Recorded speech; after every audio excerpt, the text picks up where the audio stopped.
Mr. Dorsey, does Twitter have the ability to influence elections? No. You don't believe Twitter has any ability to influence elections? No, we are one part of a broad spectrum of communication channels that people have. So you're testifying to this committee right now that Twitter, when it silences people, when it censors people, when it blocks political speech, that has no impact on elections? People have choice of other communication channels with which. Not if they don't hear information. If you don't think you have the power to influence elections, why do you block anything? Well, we have policies that are focused on making sure that more voices on the platform are possible. We see a lot of abuse and harassment, which ends up silencing people and having them leave from the platform. All right, Mr. Dorsey, I find your opening questions, your opening answers absurd on their face. But let's talk about the last 2 weeks in particular. As you know, I have long been concerned about Twitter's pattern of censoring and silencing individual Americans with whom Twitter disagrees. But 2 weeks ago, Twitter, and to a lesser extent, Facebook, crossed a threshold that is fundamental in our country. 2 weeks ago, Twitter made the unilateral decision to censor the New York Post in a series of 2 blockbuster articles, both alleging evidence of corruption against Joe Biden, the first concerning Ukraine, the second concerning communist China. And Twitter made the decision, number one, to prevent users, any user, from sharing those stories. And number two, you went even further and blocked the New York Post from sharing on Twitter its own reporting. Why did Twitter make the decision to censor the New York Post? We had a hack materials policy that we. When was that policy adopted? In 2018, I believe. In 2018, go ahead. What was the policy? So the policy is around limiting the spread of materials that are hacked. We didn't want Twitter to be a distributor for hack materials.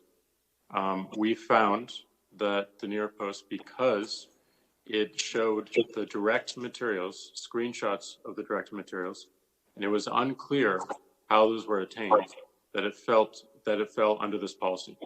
Now, so in your view, if it's unclear the source of a document, and in this instance, the New York Post documented what it said the source was, which it said it was a laptop owned by Hunter Biden that had been turned into a repair store. So they weren't hiding what they claimed to be the source. Is it your position that Twitter, when you can't tell the source, blocks press stories? No, not at all. Our team made a fast decision.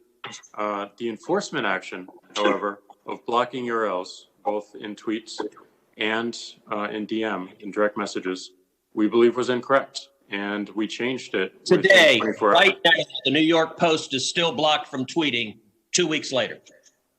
Yes, they have to log into their account, which they can do at this minute, delete the original tweet, which fell under our original enforcement actions, and they can tweet the exact same material in the exact same article, and it would go through. So, Mr. Dorsey, your ability is you have the power to force a media outlet. Let's be clear. The New York Post isn't just some random guy tweeting. The New York Post has the 4th highest circulation of any newspaper in America. The New York Post is over 200 years old. The New York Post was founded by Alexander Hamilton. And your position is that you can sit in Silicon Valley and demand of the media that you can tell them what stories they can publish, and you can tell the American people what reporting they can hear. Is that right? No, this was every person, every account, every organization that signs up to Twitter agrees to a terms of service. Terms of service is so published. Media outlets must genuflect and obey your dictates if they wish to be able to communicate with readers. Is that right? No, not at all. We recognized an error in this policy, and specifically the enforcement. You're still blocking their posts.